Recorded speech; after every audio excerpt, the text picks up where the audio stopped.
1 minute ago. Democrats stunned as AOC turned her back on the flag live on TV. Only 23% of Democrats under the age of 30 say they are proud to be American. More than half, 54%, say they are embarrassed by the country they call home. Those numbers are more than polling data, they're a warning sign. And last month in Idaho, that warning became real. At a rally featuring Bernie Sanders and Alexandria Ocasio-Cortez, the unexpected happened. A protester raised a Palestinian flag and draped it over an American one. The crowd didn't recoil. They roared. Cheers filled the air like fireworks on the 4th of July, but not for freedom. For a flag that replaced another. Cameras captured it all. What they didn't catch was a single word of objection from either politician. AOC stood on stage, still, silent. Not a flicker of hesitation, not a gesture of resistance. That silence now speaks louder than any chant. To supporters, it was dignified restraint. To critics, it was moral surrender. But in that moment, something cracked. Not just in the rally crowd, but in the heart of a national party that seems to have lost its compass. Bill Maher, a longtime liberal firebrand, didn't mince words. On his show, he fired back. "You're embarrassed to be American." "The feeling's mutual," he said, looking straight through the camera into the eyes of a younger generation. Maher wasn't speaking from a conservative pulpit. He was speaking as someone who had stood on the progressive front lines, now watching it fall apart. He wasn't alone. Alyssa Slotkin, a Michigan senator and former CIA officer, broke ranks with her own party. "Democrats are weak and woke," she declared. "We need some goddamn alpha energy, and we need to retake the flag." This wasn't a soundbite. It was a warning from someone who had seen the stakes of division and indecision from inside the intelligence world. The story went viral. Not because of what was done, but because of what wasn't. No condemnation, no correction, just a silent endorsement of a dangerous message that American identity is something to be ashamed of. Across campuses and social media, a new language has taken hold. A language that casts the U.S. as an oppressor, not a liberator. A language where terrorist groups are framed as freedom fighters and slogans once reserved for extremists are now shouted in Ivy League courtyards. At Coachella, an Irish rap group projected Israel Free Palestine on a massive screen. The audience cheered. Another phrase appeared, "Globalize the Intifada." And again, cheers. It wasn't just performance, it was political theater. The kind where words don't just entertain, they radicalize. Maher didn't just call it out, he dissected it. He reminded his audience of what America still gets right. 14 million women-owned businesses. A Congress more racially diverse than any before it. Marriage equality protected under federal law. Black women starting businesses faster than any other group. But somehow in the echo chambers of online politics, none of it matters. In America, gays buy buildings, Maher said. In other places, they get thrown off them. It was a joke with no punchline. Just a truth we're forgetting. The crowd in Idaho didn't forget the flag, they just replaced it. And AOC didn't stop them. The silence wasn't just from her microphone, it echoed through the institutions and ideals she represents. Young Democrats aren't just shifting left. They're losing touch with the very idea of national pride. They're chanting slogans like, "We will honor our martyrs," and "From the river to the sea," oblivious or indifferent to their implications. Some support the Houthis. Others defend Hamas. All of it under the banner of social justice. Maher sees it clearly. "You like the wrong civilization," he said. "You're looking for love in all the wrong countries." This isn't about criticism. America has always survived dissent. It thrives on it. This is about the erosion of identity, the kind of erosion that doesn't come with revolution, but with silence. The kind that takes root not through outrage, but through applause, and the cost of that applause, a party losing its footing, a generation losing its bearings, and a silence that may cost more than any speech ever could. In the next part, we follow how that silence traveled from a stage in Idaho into the war rooms of political strategy, and how a single moment ignited a battle for the soul of a party. The clip played again and again on every screen that mattered on conservative talk shows, in war rooms on laptops of campaign staffers. One Palestinian flag covering an American one, and two politicians standing by watching. No objection, no action, just applause from the crowd and silence from the stage. Bill Maher didn't hesitate. He tore into the moment with surgical precision. On real time, he shifted from comic to executioner. "This is not a symbol of freedom," he declared. "This is a symbol of a party losing its grip on reality." His words cut deeper than the footage. He wasn't angry at the kids cheering in the crowd. He was furious with the adults who should have known better. Adults like AOC, Maher's viewers expected fire. What they got was firepower. He didn't just criticize, he indicted. AOC, he said, wasn't just letting it happen. She was helping lead a movement that treats patriotism like a dirty word and extremism like rebellion. And he wasn't alone. Alyssa Slotkin's voice joined his. This wasn't some backbench rant. This was a U.S. senator and former CIA officer warning her own party that weakness disguised as progressiveness was killing them from the inside. She didn't speak in metaphors. She said it plain: Democrats are weak and woke. The party's most visible voices were now shouting at each other. One side trying to hold the line, the other pushing past it with slogans and silence. AOC was no longer a backbencher. She had become the face of a movement that seemed more interested in performative outrage than actual governance. In Maher's eyes, the danger wasn't just AOC's inaction. It was the narrative she allowed to flourish. Because silence, especially on a national stage, is a statement. And when that silence follows a moment as potent as a flag being smothered, the message is clear: this is acceptable. This is fine, but for millions watching it, wasn't fine. For veterans, immigrants, union workers, and families from both coasts, the moment looked like betrayal. It wasn't policy, it was principle. And to stand by silently as it happened, that made AOC complicit in something deeper than a protest. It made her part of a growing cultural rejection of everything the American flag represents. Maher wasn't making a partisan argument, he was sounding a cultural alarm. He brought out statistics not to praise but to defend against a rising tide of amnesia. Black women were starting businesses faster than any group in America. Women owned more than 14 million businesses. Nearly half of LGBTQ+ Americans owned property. Progress, real progress, and yet young Democrats were embarrassed to be American. This wasn't ignorance, it was indoctrination. Maher argued that young liberals weren't being taught to think critically. They were being taught to resent, and they were being taught by people who should have known better. Professors, activists, influencers, and yes, politicians like AOC. At elite universities, chants of "From the River to the Sea" filled lecture halls. At music festivals, digital banners read "Globalize the Intifada."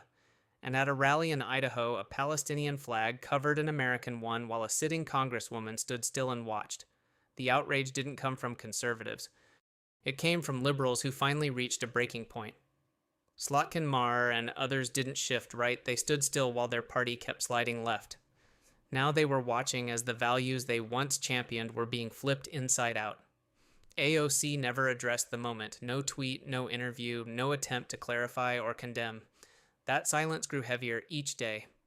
In politics, if you don't define the moment defines you. Maher defined it. Slotkin defined it. Millions of voters did too. They saw it as proof that the party they once trusted was more interested in rewriting history than protecting what's working. They weren't calling for blind patriotism. They were calling for perspective, for pride and progress, for honesty. AOC's silence became a symbol, not just of her own failure to act, but of a broader cultural decay, a refusal to confront extremism when it wears the costume of justice, a willingness to let ideology replace identity. What started as a moment in Idaho had now become a battle line. AOC on one side, Maher and Slotkin on the other, the future of the party hanging in between, and no one willing to say how far the flag would fall before someone decided to raise it again. In the next part, the narrative shifts to the ground level, how this cultural fracture is shaking up local races, turning safe seats into battlegrounds, and making lifelong Democrats question everything they once believed. It didn't take long for the ripple to become a rupture. What began as an awkward moment on stage in Idaho was now cracking through the Democratic Party's base. Local party leaders, city council candidates, and campaign volunteers began asking a question once unthinkable: what exactly are we standing for? In battleground districts, organizers felt it first. Voter outreach teams knocked on doors and were met not with policy questions, but moral ones. What does the party believe in now? Why is it silent when hate is cheered? The footage from the rally was replayed on mobile phones, and the name Alexandria Ocasio-Cortez came up more often than the candidates on the actual ballots. The problem wasn't that AOC had said something outrageous, it was that she had said nothing. In politics, silence is never neutral. Her refusal to acknowledge the flag incident had created a vacuum, and into that vacuum poured outrage, confusion, and betrayal. Across the country, party strategists began to panic. Focus groups with suburban moms and working-class voters revealed a growing discomfort. The story wasn't about Israel or Palestine anymore. It was about America, about values, about whether the party still believed in the basic dignity of its own country. Bill Maher knew this moment would come. He had warned about it for years that if the left didn't clean its own house, the right wouldn't have to lift a finger to win elections. Now it was happening in real time. Maher wasn't just a commentator anymore. He was becoming the conscience of disaffected liberals who felt abandoned by their own movement. Meanwhile, AOC remained the icon of a rising class of progressives who rejected the idea that America was something to defend. Her social media stayed active with messages about climate justice, labor rights, and student debt, but not a word about the flag, not a word about the chants, not a word about the silence. To Maher and millions like him, this wasn't oversight, it was strategy. A calculated decision to avoid conflict with her activist base, even if that meant losing the center. And the center was starting to walk away. Union members in Ohio, retirees in Pennsylvania, Latino business owners in Florida, voters who once stood solidly blue were now wavering. Not because they loved Republicans, but because they couldn't recognize Democrats anymore. The language had changed, the priorities had shifted. And the leaders, especially AOC, no longer spoke for them. Alyssa Slotkin began traveling more, talking to voters face-to-face, distancing herself from the ideological theatrics dominating headlines. She didn't say AOC's name. She didn't have to. Her message was crystal clear. We need to be the party that tells our kids the truth, that freedom matters, that democracy, even when messy, is better than dictatorship disguised as resistance. And people listened. Slotkin's town halls were packed. Her campaign donations surged, not because she was moderate, but because she was honest. In a moment when others played it safe, she called things by their names. She gave the silent Democrats a voice again. But as the divide grew, so did the stakes. Every local race now felt like a referendum, not just on policy, but on sanity. School board elections were flooded with debates about American values. State Senate candidates were grilled on whether they supported the flag incident. The rally in Idaho had metastasized into a litmus test. Behind the scenes, Democratic operatives tried to contain the damage. Messaging memos were circulated, talking points were crafted, but none of it worked. Because the story wasn't just political, it was emotional. AOC had become the symbol of a movement that refused to say where the line was. Bill Maher said it plainly: liberals need to push back on the dumb ideas that come from their children. He wasn't talking about toddlers. He was talking about 20-somethings in charge of campaign strategy, about influencers shaping national dialogue, about lawmakers afraid to discipline their own side. He ended his show with a warning. The Democrats' problem is that the energy of the party is with the young, and the young are with the terrorists. That's not good. It was hyperbolic. It was brutal. And it was what millions were thinking, but too afraid to say. The flag had been covered. The silence had settled.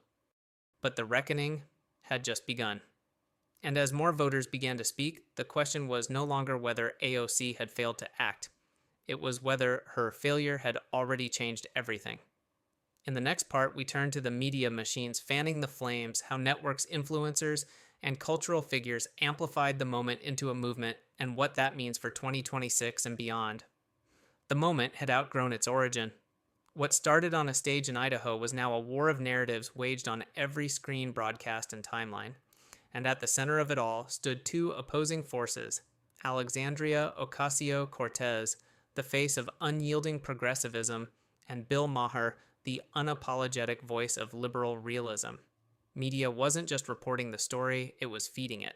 Conservative networks looped the flag incident like a crime scene replay.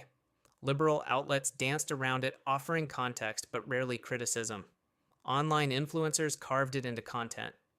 TikTokers, YouTubers, podcasters all rushed to pick a side, amplifying the story into a national referendum on patriotism itself. Cable news tried to walk a tightrope. Panelists argued whether the act was symbolic defiance or disgraceful betrayal. But no one could ignore that the crowd cheered when the American flag was covered, and no one could defend that two elected representatives stood by in silence. Maher's voice gained traction not just because of his platform, but because of his consistency. He didn't pivot, he didn't soften. Each episode of Real Time turned into a therapy session for the politically homeless liberals who hadn't moved but watched the party move away from them. They didn't want to be Republicans. They just wanted to be Democrats who didn't have to apologize for liking their country. He delivered punchlines with scalpel precision. You want to live like your heroes in Hamas, go ahead, but you won't survive a week without your Grubhub and TikTok. His audience laughed, but uneasily, because the line between comedy and commentary had vanished. The jokes weren't about politics anymore. They were about survival of common sense of liberalism of the party itself. Meanwhile, AOC was nowhere near a TV studio. She didn't need to be. Her pulpit was social media and her sermons were algorithm-proof. She addressed immigration, climate change, and labor justice, but not the flag, not the chant, not the silence. Her strategy was clear. Wait it out. Let the news cycle move on. Count on short memories and longer loyalties. But the public wasn't forgetting, and neither were the voters. Town halls turned hostile. Constituents asked hard questions. Do you support what happened at the rally? Why didn't you say anything? And still she dodged. Still she pivoted. The pressure didn't stay local. Donors started pulling back. Political action committees shifted funds to safer candidates. Liberal columnists began airing doubts. Even celebrities once fast to retweet AOC's messages started going silent. The brand was cracking. Back in media circles, Maher's critiques grew more pointed. He started naming names. He challenged progressives to denounce extremism, to reclaim the center, to stop letting Twitter dictate their conscience. And every time he did, his audience grew. The media machine had made AOC a star. Now it was grinding her legacy through the gears of accountability. Not because of what she did, but because of what she refused to do. And so the story grew bigger than any headline. It wasn't about flags or chants anymore. It was about truth, about whether silence in the face of outrage was strategy or cowardice, about whether the Democratic Party was still a coalition or a cult of slogans. By the time Sunday shows picked up the story, the language had shifted. Hosts weren't asking what happened in Idaho. They were asking, what does AOC really believe, or and has the left lost touch with the country? For Maher, the answer was yes. And for every appearance he made, for every op-ed he published, the story crept further into the 2026 narrative. This wasn't a scandal. It was a trajectory. A warning wrapped in a moment of silence, now echoing through every screen in America. In the next part, the focus sharpens on the electorate, how Black, Latino, and working-class voters are reshaping their loyalties and why AOC's moment of silence might cost her party more than any speech could have. While national pundits kept the spotlight on Washington, something far more telling was happening in communities across America. At diners, barbershops, bodegas, and union halls, the people who once formed the Democratic base were rethinking everything, not over policy, over principle. In Detroit, a retired auto worker who'd voted Democrat for 40 years shook his head over a tablet screen showing the flag incident. I fought for that flag, he muttered. Now they're cheering while someone throws it on the ground and no one says a damn thing. In Miami, a second-generation Cuban-American business owner asked his son why their family was still donating to the party. My parents fled communism, he said. Now our own politicians won't even stand up for a symbol of freedom. And in San Antonio, a Black single mother who worked 2 jobs told a reporter she felt ignored. They talk a lot about justice, but when someone disrespects the flag and they're silent, that tells me what they really think about people like me who believe in this country.